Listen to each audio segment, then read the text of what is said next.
Hi guys, Cody here from Spiritual Healing and Expansion, and I just wanted to answer a question about relationships. So relationships are something that we can't avoid. Our whole lives are based off of relationships, and it doesn't even have to be a relationship with a person. But for the case of this video, the question that I got asked is, why do my relationships fail? Okay, so relationships are something that a lot of people have that they struggle with, right? Because the reason for this, let me just cut to the chase, is because relationships are your biggest mirror of yourself. And I know before you turn this off, I know it can seem like, oh my gosh, how so? Well, let me explain that real quick. So if relationships are our biggest mirror to ourselves, basically they're showing us aspects of ourselves that we can't see. So it's showing us our shadow or our subconscious patterns and projections of how we truly feel about ourselves that we probably disowned or rejected from ourselves, so that we could take it and put it out of our consciousness. So let's say that the relationship makes you feel not good enough. Like if you were to find the trigger, how does he or she make you feel? Let's use, for example, that he or she makes me not feel like I'm very good enough or worthy.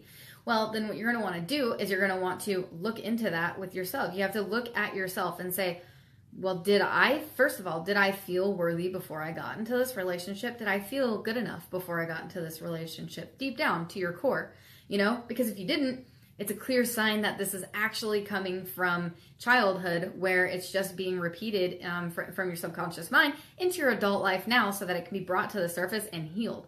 Okay. Or what about, like, if you don't trust them, they make you feel like you can't trust them, or they make you feel like you can't trust yourself. Well, then you want to look into, well, do I trust myself? Do I show myself ways that I can trust myself? Did I trust myself before I got into this relationship? And if I did, that's also on a scale. How much did I trust myself? Did I fully trust myself, or did I not trust myself at all? These are just some things that you would want to look into to see, what the relationship is trying to teach you. Now, what happens is a lot of people don't realize that this is what relationships are actually doing for us, and they look at the relationship as in somebody's doing something to them. Why do I always attract the same type of person?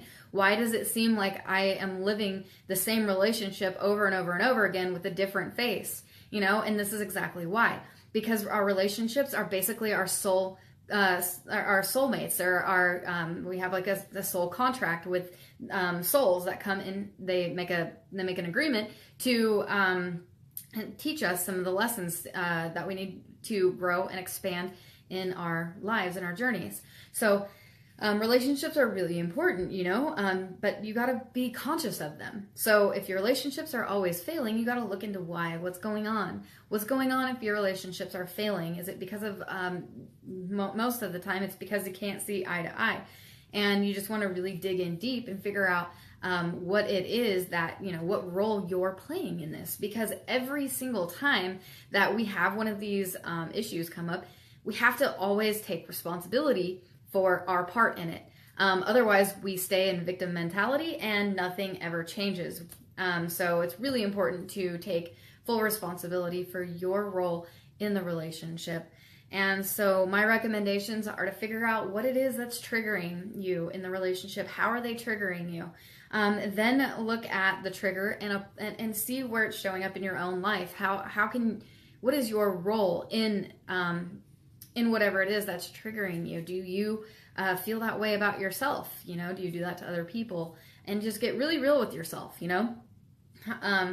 and then so after you do that, then, you can really weigh out the relationships. Some relationships, they are actually pretty damaging.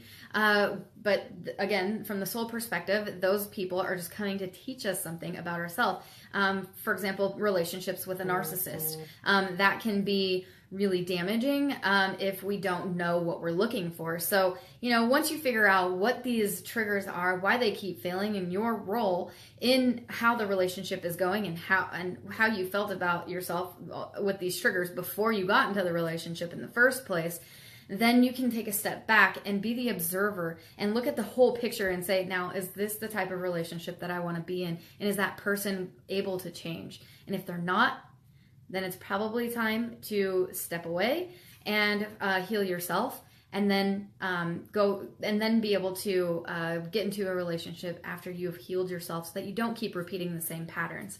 So I hope that answered your question, and I hope you guys have an amazing day today. Bye.